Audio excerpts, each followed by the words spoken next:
नमस्कार, मैं हूं प्रवीण शर्मा और आप देख रहे हैं मनी नाइन पर आज हम लेके आए एक ऐसी खास रिपोर्ट जो बेहद अहम है हमको इस बात को समझने के लिए कि भारत किस तरह से रिन्यूएबल एनर्जी में आगे बढ़ रहा है, अपने कदम बढ़ा रहा है। मैं इस वक्त हूं खावड़ा यानी गुजरात में, और गुजरात में देश का सबसे बड़ा हाइब्रिड सोलर और विंड टरबाइन का पावर प्लांट अडानी ग्रुप ने, अडानी रिन्यूएबल एनर्जीज ने लगाया है।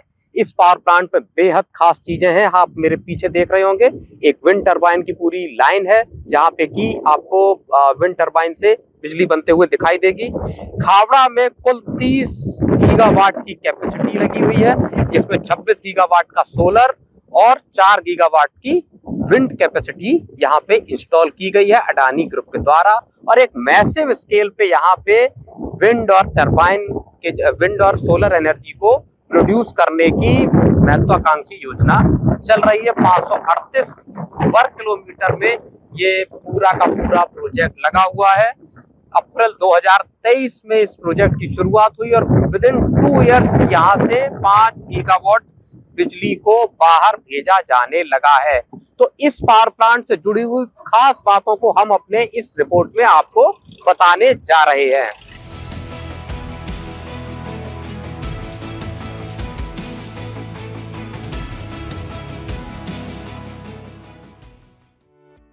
2030 तक भारत ने 500 गीगावाट रीन्यूएबल एनर्जी प्रोड्यूस करने का एक बहुत ही महत्वाकांक्षी टारगेट सेट किया है, जिसमें से 220 गीगावाट ऑलरेडी डिलीवर हो चुका है। यानी कि इतनी रीन्यूएबल एनर्जी भारत में ऑलरेडी प्रोड्यूस हो रही है।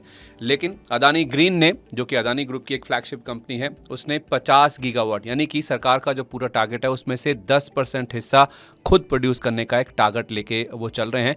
और इस 50 गीगावाट में से 30 गीगावाट की जो पावर है इनके खावड़ा गुजरात में स्थित जो इनका प्लांट है वहां से प्रोड्यूस करने की कंपनी की योजना है। इस 30 गीगावाट में से देखें तो 26 गीगावाट सोलर एनर्जी होगी और 4 गीगावाट विंड एनर्जी होगी। यानी कि सोलर और विंड का मिलाकर एक हाइब्रिड प्लांट है जो कि ये कंपनी तैयार कर रही है, जिसको अप्रैल 2023 में इस कंपनी ने ऑलरेडी शुरुआत कर भी दिया था।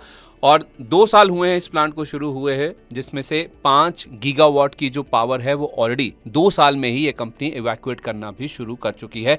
और अगले 5 साल में यानी कि हर साल 4 से 5 गीगावाट एनर्जी प्रोड्यूस करने का या जोड़ने का इनका लक्ष्य है। जिस तरह से 2029 तक पूरी तरह से 30 गीगावाट की जो कैपेसिटी है वो ये कंपनी चाहती है कि अप एंड रनिंग हो जाए। तो हर साल ये कंपनी 4 से 5 गीगावाट की जो कैपेसिटी है उसको अप एंड रनिंग यानी कि जोड़ने की यहाँ पे महत्वाकांक्षी योजना लेके चल रही है। तो कुल मिला के 2029 तक 30 गीगावाट की जो सोलर और विंड पावर क्षमता है वो इस कंपनी की ओर से शुरू कर दी जाएगी।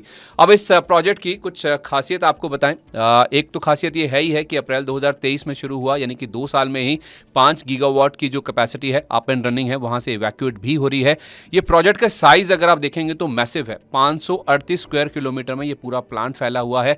इसको आप इस तरह से समझ सकते हैं कि फ्रांस में जो पेरिस है, पेरिस के साइज का 5 गुना साइज पर ये प्लांट रन हो रहा है।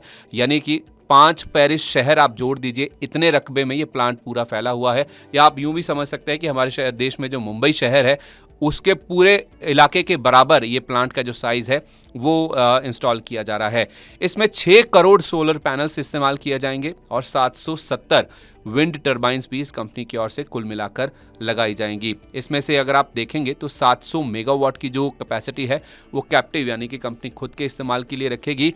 जो बाकी सप्लाई है वो सरकारी एजेंसियां जैसे कि सेकी है यानी कि SECI solar energy corporation of India और NTPC को दे दी जाएगी, जो कि PPAs के जरिए यानी कि पावर परचेज एग्रीमेंट्स के जरिए इस कंपनी की ओर से सप्लाई की जाएगी। इतना ही नहीं, इन सोलर पैनल्स और विंड टर्बाइंस का जो रखरखाव है, जो मेंटेनेंस इस कंपनी की ओर से किया जा रहा है वो भी अत्याधुनिक टेक्निक से किया जा रहा है। सोलर पैनल्स के साफ सफाई के लिए पानी के बजाय अत्याधुनिक रोबोटिक मशीन्स का इस्तेमाल इस कंपनी की ओर से किया जा रहा है, जिससे बड़ी मात्रा में इस प्रोजेक्ट की वजह से जो पानी का इस्तेमाल होने वाला था उसकी सेविंग हो जाएगी केवल इन अत्याधुनिक रोबोटिक मशीन्स की इस्तेमाल की वजह से। Over the life of project एक अनुमान लगाया जा रहा है कि 172 करोड़ लीटर पानी की जो बचत है वो केवल इन रोबोटिक मशीन्स के इस्तेमाल की वजह से, इस प्लांट की वजह से देखने को मिल सकती है। और इन पैनल्स की एक सेंटर में बैठकर पूरी तरह से मॉनिटरिंग भी की जाती है। एक कंपनी ने एक सेंटर स्थापित किया है जिसमें एक बड़े पैनल पे देखने को मिलता है कि कौन सा पैनल जो है वो सही से वर्क कर रहा है, कहाँ से कितनी बिजली प्रोड्यूस हो रही है, कितनी सौर ऊर्जा पैदा हो रही है। तो एक सेंटर में बैठकर पूरे प्लांट को एक जगह से बैठकर मॉनिटरिंग की जा सकती है। एक बड़ी स्क्रीन है जिसके ऊपर पूरा डेटा एक साथ देखने को मिल जाता है, जिसको एनालाइज किया जा सकता है और उससे ये अंदाज़ा लगाया जा सकता है कि कहीं कोई दिक्कत तो नहीं है, सारा प्लांट अप एंड रनिंग सही तरीके से चल रहा है नहीं चल रहा है। तो एक और अत्याधुनिक एक चीज़ है, ये एक टेक्निक है जिसका इस्तेमाल इस कंपनी की ओर से इस प्लांट में किया जा रहा है। कुछ और खूबियों की बात करें, सबसे अच्छी बात अगर आप देखेंगे या सबसे फ़ायदे की बात करें या फिर एक समझने की बात अगर आप करेंगे तो इस प्लांट में ये है कि सोलर मॉड्यूल या फिर सोलर पैनल की जो मैन्युफैक्चरिंग और असेंबली है ये कंपनी खुद अपनी ग्रुप कंपनीज की ओर से ही करवा रही है और ये भी मुंद्रा में ही हो रहा है। 4 गीगावाट की टोटल कैपेसिटी है जो कि सोलर पैनल्स की इस कंपनी की ओर से खुद इस कंपनी की जो ग्रुप कंपनी है उसकी ओर से की जा रही है और इसको बढ़ाकर अब ये कंपनी लक्ष्य लेकर चल रही है कि 10 गीगावाट तक बढ़ाकर कर दिया जाएगा। इस प्लांट में अगर देखें सोलर पैनल्स के अलावा विंड टर्बाइंस यानी कि पवन चक्कियां भी लगी हुई हैं और इसमें 5.2 मेगावाट की जो विंड टर्बाइंस हैं जो कि खावड़ा में लगी हुई हैं और आगे और भी ज़्यादा इस्तेमाल होता हुआ दिखेगा इन पवन चक्कियों का। ये भारत की सबसे बड़ी और दुनिया की सबसे पावरफुल ऑनशोर विंड टर्बाइन है। इनका प्रोडक्शन भी मुंद्रा में ही हो रहा है। 78.3 मीटर यानी कि 78.3 मीटर का एक ब्लेड का साइज़ है जो पवन चक्की आप देख पा रहे हैं, जो कि अब तक का सबसे बड़ा साइज़ है। और इस एक विंड टर्बाइन से ऑन एन एवरेज 8 से 10 गांव को जो रोशन है वो किया जा सकता है, यानी कि इतनी बिजली पर्याप्त होती है एक पवन चक्की से जिससे 8 से 10 गांव को एक साथ बिजली सप्लाई की जा सकती है। अब इन विंड टर्बाइंस को लगाने का प्रोसेस आसान नहीं है। देखने में तो बहुत आसान है कि ये पवन चक्की घूम रही है और इससे ऊर्जा पैदा हो रही है जो कि आराम से 8 से 10 गांव को रोशन कर सकती है, लेकिन ये ज़मीन अगर आप देखेंगे तो दलदली है। इसमें नीचे नमक मिला हुआ है, नमकीन वाली मिट्टी है ये, जो कि ज़्यादातर मजबूत नहीं होती है और पानी का स्तर भी ज़्यादा दूर नहीं है, यानी कि ज़्यादा गहरा नहीं है।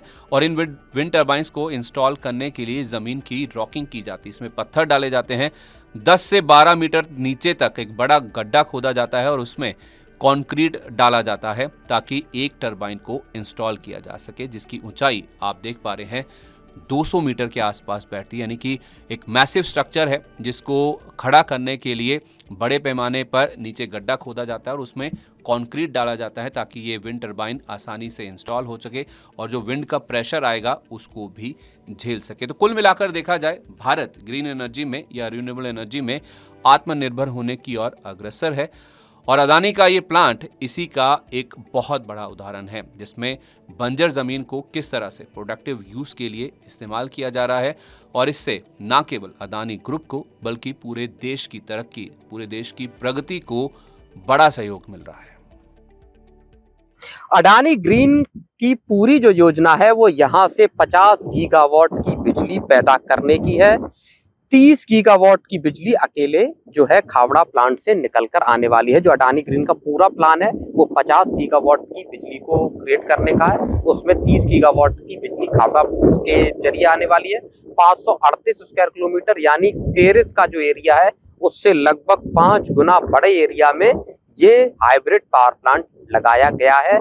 इसकी जो पूरी जानकारी है हमने आपको इस रिपोर्ट में दी। आप देखें और बताइए कि आपको ये रिपोर्ट कैसी लगी और बने रहिए मनी 9 के साथ, जहां आपको मिलेंगी ऐसी ही कई और एक्सक्लूसिव रिपोर्ट, ग्राउंड रिपोर्ट्स। तो बने रहिए मनी 9 के साथ और देखते रहिए मनी 9।